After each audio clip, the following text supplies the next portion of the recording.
L'affaire Simon Soro atteint du Covid-19 prend une autre tournure. Pour plus de détails, après le générique. Avant de commencer, abonnez-vous à la chaîne et activez la cloche de notification car cela va vous permettre de ne plus manquer les prochaines vidéos. Let's go!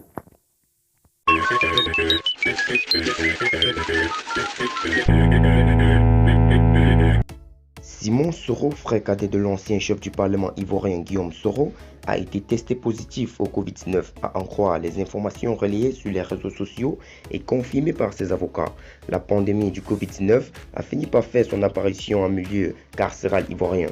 L'une des premières victimes, Simon Soro, frère cadet de l'ancien chef du Parlement ivoirien Guillaume Soro, qui aurait contracté la maladie depuis la prison d'Abengourou, a été transféré à une polyclinique à Abidjan mardi dernier.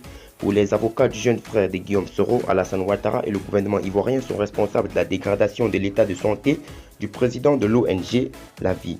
L'État de Côte d'Ivoire est pleinement responsable non seulement de la dégradation de l'état de santé de M. Simon Soro, tant en raison de son maintien illégal et non conventionnel en détention, mais également du fait qu'il ait contracté la maladie à coronavirus à son lieu d'incarcération, s'est exprimée Mme Afoussiata Bamba Lamine dans un communiqué.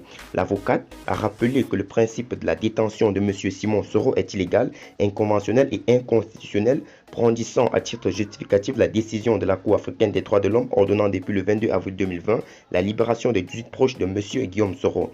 Elle n'a pas manqué de préciser que l'équipe de défense du prisonnier n'a cessé d'interpeller en vain les autorités ivoiriennes sur les conditions insoutenables de sa détention, surtout que sa santé s'est détériorée depuis son incarcération. Un tel silence est coupable et s'inscrit par ailleurs en contradiction avec les recommandations du Haut Commissariat des droits de l'homme de l'ONU, demandant aux États de libérer sans délai les détenus du fait du Covid-19, a annoncé l'ancienne ministre de la Communication, annonçant que l'affaire sera conduite devant les juridictions internationales. Le collectif des avocats entend saisir les organisations internationales et ONG des défenses des droits humains et engager toutes les voies et droits utiles devant les juridictions internationales et auprès de la Cour africaine des droits de l'homme et des peuples afin de reconnaître la responsabilité de l'État ivoirien quant à la dégradation de l'état de santé de M. Simon Soro et eu égard à la détention illégale et aux conditions carcérales inacceptables des proches de M. Guillaume Kibafouri Soro, a-t-elle indiqué. Simon Soro et 17 autres proches de l'ancien chef de la rébellion des Forces Nouvelles sont en détention depuis le lundi 23 décembre 2019.